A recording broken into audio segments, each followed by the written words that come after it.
Greetings from Toronto, you two. How are you? Hi, Good. doing well. Seema's in Toronto.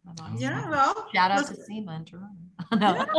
yeah, we love you guys. I love the fact that the two of you are in this together. I love everything that you do together. So I want you to promise me that every maybe couple of projects you'll work again together. That's our goal. Our goal too. Yeah. Good. Okay. You can get a babysitter. It's easy. No problem. Been there, done that. I have to say, Jesse, let's start with you because of course you play the nicer brother, George, to Benedict's not so nice brother, but he also treats your wife not so well. How was that? How did you manage that? Just in the scenes or In both, in real life, because you look back at it and go, okay, Benedict, maybe pull it back a little. Come on. He's such a nice girl. I mean, come on. I know. Yeah, obviously didn't like that, but yeah, I don't know. The George is kind of, well, he definitely is privy to some of it, the dinner scene. He's pretty Yes. awful.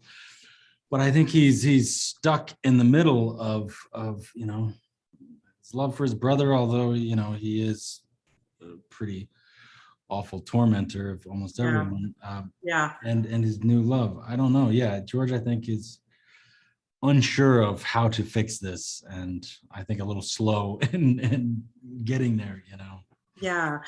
Kirsten, for you to play this woman, and what's so interesting about the scenes that you and Benedict don't really have any together. It's really what's kind of off. And so as a viewer, we're like, oh my God, what's he going to do to her? What was that like for you as an actor to play something like this? What kind of challenge did you find? Well, I really had to create my own inner demon or monster, whoever that Phil represents for me in my own life. What is that's psychologically working its way into my psyche? So I just kind of, before I did what stepped on set, I worked with someone and kind of did my own work and how to best show that arc for Rose and do that in a way where it's it makes sense where she goes and why she turns to alcohol. And I remember even Jane was like, she can drink at the party. And I was like, no, Jane, it has to be a very specific moment where she decides to take that drink. And Jane eventually got why that was so important to me. But, when you work on a role, you just know it so well. It should be so in your bones. And then it feels like something that you can let go at the end of the day and you have it all underneath. So I felt very prepared, but it was also a very painful, insecure place to be in playing someone like Rose. Yeah, I'm sure. Speaking of Jane Campion, look, you've both had the opportunity to work with some, pretty amazing directors in both of your careers. I know, Jesse just worked with Scorsese. I was like, twice now. I mean, yeah, not too shabby there, Jesse. Not at all. No. Spielberg. What does somebody like Jane Campion bring out of you? I'll never forget seeing the piano the first time. I actually fainted in that film. I did. I fainted. Oh my God. And I will never forget it as long as I live. I was doing the junket and I fainted at the screening because when those fingers, anyway, we could go on.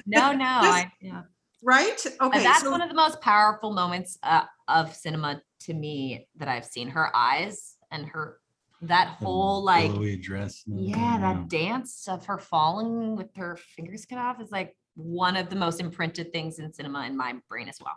Same. So Jesse, what do you learn from a director like Jane Campion? What does she bring out of you? Well, first of all, she's that perfect balance of someone who's so well versed in art and references and all of that. She is incredibly smart, knows film extremely well, has a crazy good eye, but is also just mostly concerned with operating from her heart and soul and gut and so there's it is the way I like to work, where you can talk about something over and over and over again, but until you're actually doing it and exploring you know, you Yeah. can't say what something's going to be. And yeah, she's just very, very trusting and excited to find something that she didn't expect. And she's brilliant. I don't Yeah, know. and she talks about this in like in the publicity that we've been doing, but she had a nanny that Oh, yeah. really was like unkind to her and played in front of the parents and then was like not very nice to her. So there was, I think, a real connection with how Phil treats, Rose that was very personal to her.